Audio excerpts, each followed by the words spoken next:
The Earth doesn't speak English, it speaks chemistry, it speaks biology, it speaks through the junipers and the palms. Look at this plant.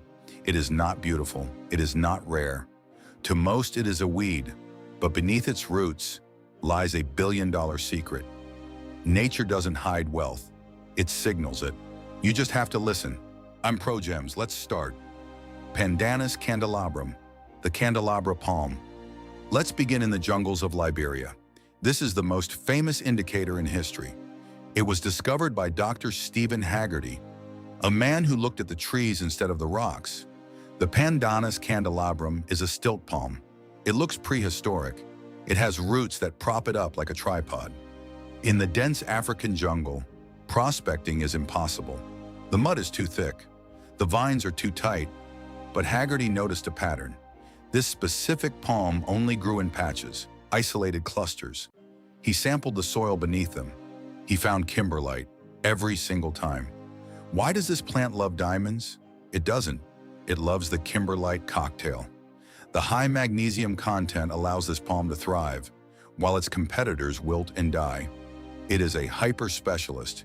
If you see the candelabra in the jungle, you are standing on a volcanic pipe. The gems are 50 feet below your boots. Eriogonum inflatum. The desert trumpet. Now we cross the ocean to the American Southwest, Arizona, Utah. The desert trumpet is a strange plant. It has a swollen, hollow stem, like a green balloon. Most people walk past it. They think it's just another desert weed. But look at where it grows. It prefers disturbed ground. It seeks out mineralized soils. In the world of prospecting, we look for metallophytes, plants that crave metal. The desert trumpet absorbs minerals through its taproot. It stores them in that swollen stem. In certain regions, these plants cluster over pipe formations. If you find a concentration of desert trumpet, check the ground. Look for the blue ground clay. Look for the pyrope garnet. The plant is pointing the way. It is a biological needle, and the diamond is the magnet. Juniperus osteosperma. The juniper. The juniper is a staple of the American West. It is hardy. It is ancient. Some live for 1,000 years. But the juniper is also a deep-sea diver. Its roots can travel 200 feet into the earth. They bypass the topsoil. They reach the bedrock. They drink the groundwater of the deep crust. When a juniper grows over a mineral deposit, it changes. The chemistry of the deep earth enters the wood. Geologists now perform leaf ash analysis. They take a branch, they burn it. They test the ash for nickel and chromium. If the levels are high, they know. The tree has found a pipe, a hidden kimberlite vent. Look at the juniper's shape. Is it stunted? Is it twisted? In high mineral zones, the tree struggles to process the nutrients. This stress response is a visual signal. A twisted juniper in a field of straight trees is a story of underground struggle, the struggle for life above a field of crystals, Eriogonum species, the wild buckwheat. There are hundreds of buckwheat species, but the ones that matter are the hardy outcasts. They grow in the most desolate soils, cracked clay, volcanic ash, mineralized rifts, in the diamond fields of the Colorado-Wyoming border. Buckwheat is a king. It colonizes the disturbed zones. When a kimberlite pipe erodes, it creates a unique texture. Greasy, slippery, rich in smectite clay. Most grasses hate this texture, but buckwheat thrives. Look for vegetation anomalies. A patch of buckwheat in a sea of sagebrush. That sudden shift in species is a boundary. It is the edge of the volcanic pipe. You are looking at a geological contact point, the line between common earth and extraordinary wealth. Acacia areoloba. The acacia in the Kalahari Desert, the camel thorn acacia, is a legend. It provides shade in a world of heat, but it also provides clues. Like the juniper, its roots are legendary. They can go 60 meters down, that is 180 feet. In Botswana, the world's richest diamond mines were found this way, not by looking for diamonds, but by looking for the deep drinkers. The acacia brings up trace elements. It drops them in its leaves. Termites then eat those leaves. The termites carry the minerals into their mounds. Explorers don't dig for diamonds anymore. They sample termite mounds. They look for the Acacia signature. It is a cycle of life, from the mantle to the tree, from the tree to the insect, from the insect to the hunter. The tree is the anchor. Without the Acacia, the Kalahari would keep its secrets forever. Lycopodiopsida, the Lycopod in the frozen tundra of Canada and Russia. The ground is a mystery, buried under permafrost, hidden by moss. But there is a primitive plant called the Lycopod, a club moss. It has been on Earth for 400 million years. It saw the dinosaurs rise. It saw them fall. Lycopods are hypersensitive to mineral shifts. In the Northwest Territories, geologists noticed something. Over the Ecotay diamond pipes, the lycopods grew in strange, localized mats. They weren't just surviving, they were thriving on the magnesium-rich volcanic ash. If you find a patch of lycopod in a region of granite, stop walking. You have found a geological window, a place where the deep mantle has pushed its way to the surface. These plants are the oldest prospectors in history. They have been finding kimberlite pipes since before humans existed. Potentilla, the silverwort. Now look at the silverwort, small, yellow flowers, but with a silver hairy underside on the leaves. This plant is a nickel lover. Kimberlite is packed with nickel, more than almost any other rock on the surface. Silverwort seeks this out. It uses the nickel to strengthen its cellular walls. When a diamond pipe erodes, it creates a mineral bloom, a cloud of nickel-rich soil that spreads downhill. The silverwort follows this bloom like a trail of breadcrumbs. It leads you straight back to the source pipe. The pipe is the mother lode, the place where the diamonds are concentrated. If you see a carpet of silverwort, you aren't just looking at flowers. You are looking at a chemical trail, a trail that ends in a volcano of gems. Equisetum, the wild bottlebrush, commonly known as horsetail.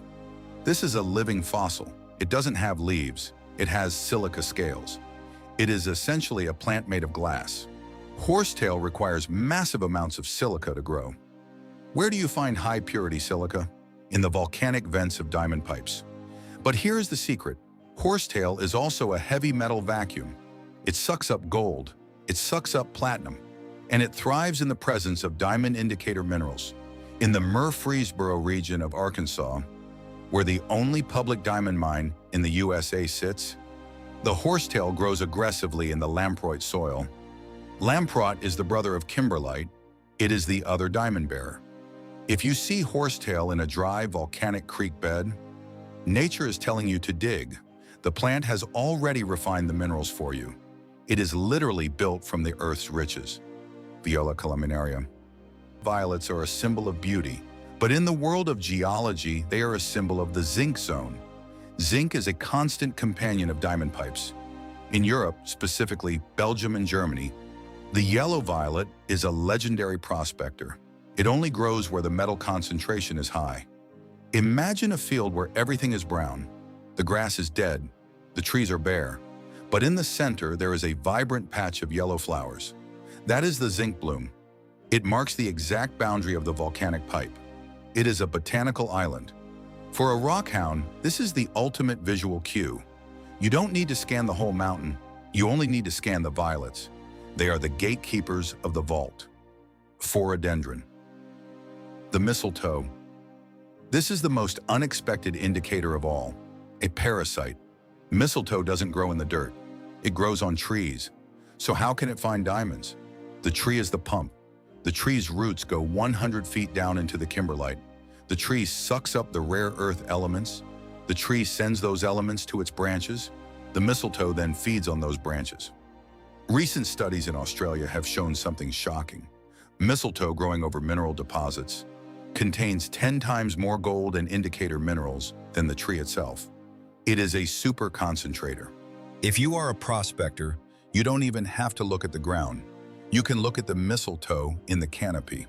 By analyzing the mistletoe leaves, you are seeing the chemistry of the mantle.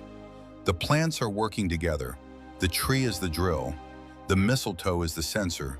And you are the one who reaps the reward.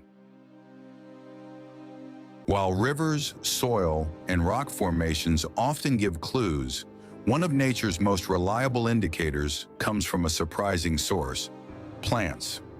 Certain species of plants thrive only in mineral-rich soils that often harbor gemstones below the surface.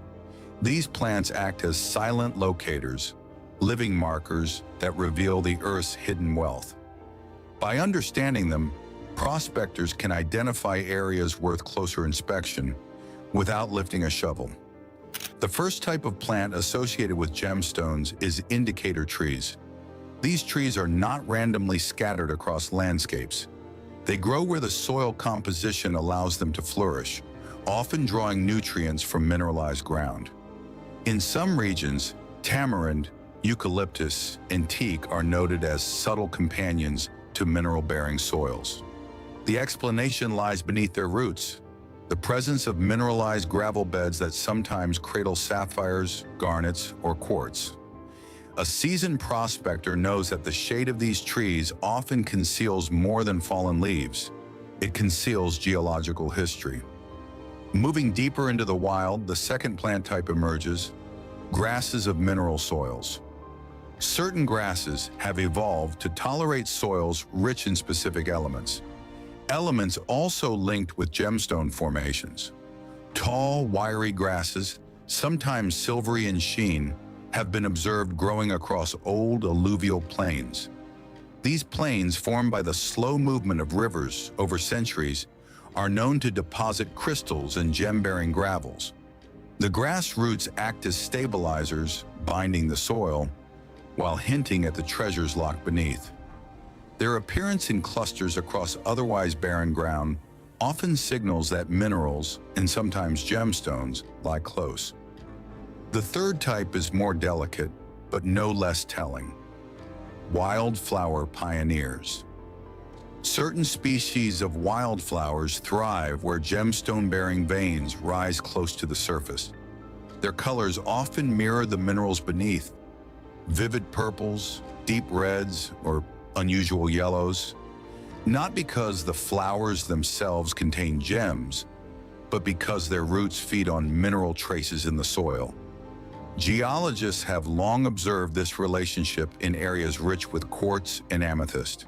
Where the soil chemistry is hostile to most plants, these wildflowers flourish, standing as bright indicators above an otherwise rugged landscape. Suspense builds when these plant indicators are seen together, when trees, grasses, and wildflowers cluster in unusual harmony. The Earth is rarely random. Such alignments often mark geological transitions. And where transitions exist, gemstones often follow. The fourth plant type draws attention not for its beauty, but for its resilience: shrubs of harsh ground. Shrubs with gnarled, twisting stems are often the only vegetation that can survive in soils carrying high mineral content. These hardy plants push their roots deep into rocky layers, sometimes reaching cracks that once carried hydrothermal fluids, the same fluids responsible for depositing crystals and gems. When found in clusters across eroded hillsides, these shrubs silently reveal where erosion has exposed gem-bearing veins. Finally, the fifth type of plant is among the most fascinating: metal-accumulating species. These plants are rare, but they naturally absorb unusual levels of minerals from the ground. Some species contain traces of nickel, chromium, or even beryllium, elements closely tied to the formation of emeralds and other gems. Their leaves, when analyzed, reveal chemical signatures of the earth below. While most observers walk past them, trained eyes know that such plants may mark the exact soil chemistry where gemstones form. Together, these 5 plant types form a natural code, a living guide to the hidden geology of the earth. Indicator plants are more than clues on their own. They become powerful when read in the context of the landscape. A single tree, a patch of grass, or a cluster of shrubs may mean little in isolation.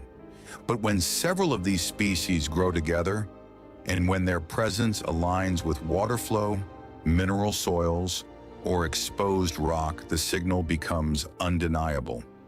Consider the case of sapphire-bearing regions.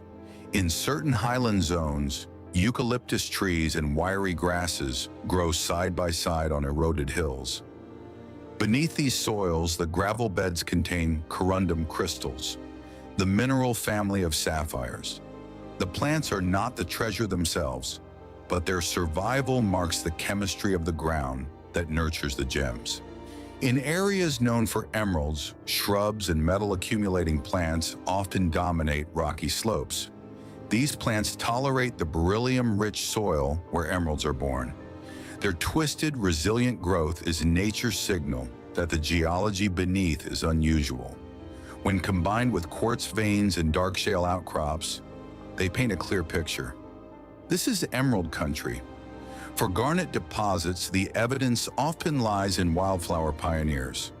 Bright flowers glowing red and purple against barren soil are nourished by iron-rich ground.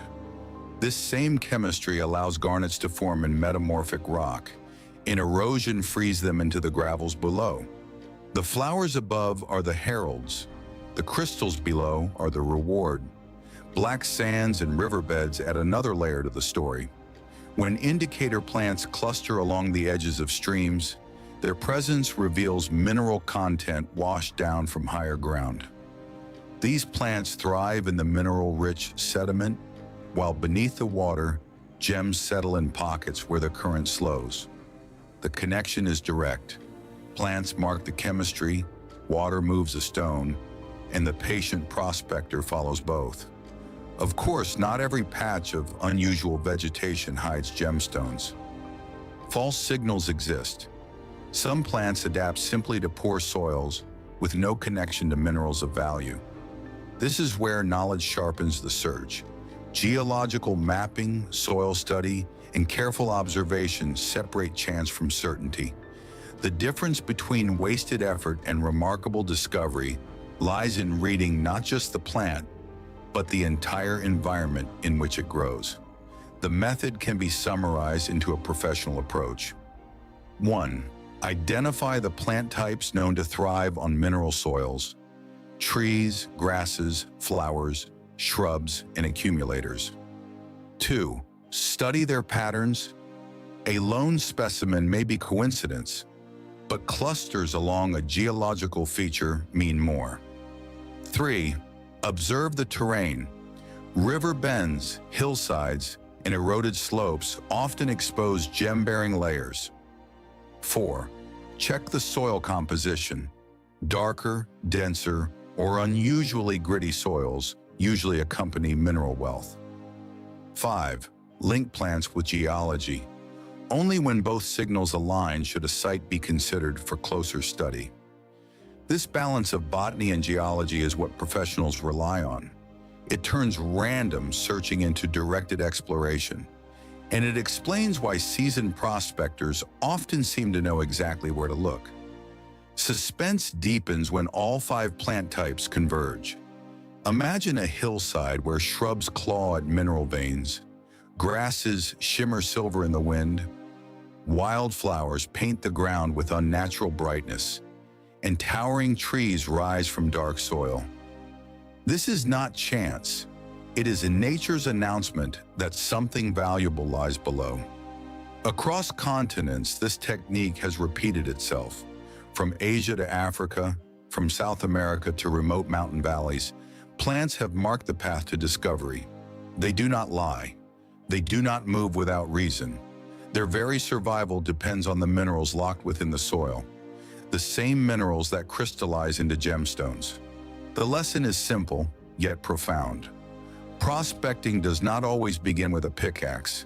Sometimes it begins with the leaves on a branch, the stem of a flower, or the roots of a tree gripping hidden gravel. The earth speaks through its vegetation. For those willing to observe, the message is clear. The 5 plant types revealed today are not folklore. They are proven natural indicators, respected by geologists, miners, and gemstone hunters across the world. By learning their secrets, any prospector gains the ability to see patterns others overlook. On ProGems, the mission is to share these hidden methods, techniques that combine science, history, and exploration, so that the search for gemstones becomes not guesswork, but discovery guided by knowledge. Subscribe to ProGems for more insights where the mysteries of the natural world are decoded and the secrets of gemstones are brought to light. Until the next journey, watch the rivers, study the stones, and remember, sometimes the surest path to gems begins with the plants beneath your feet. This is ProGems, and the search for hidden treasure continues.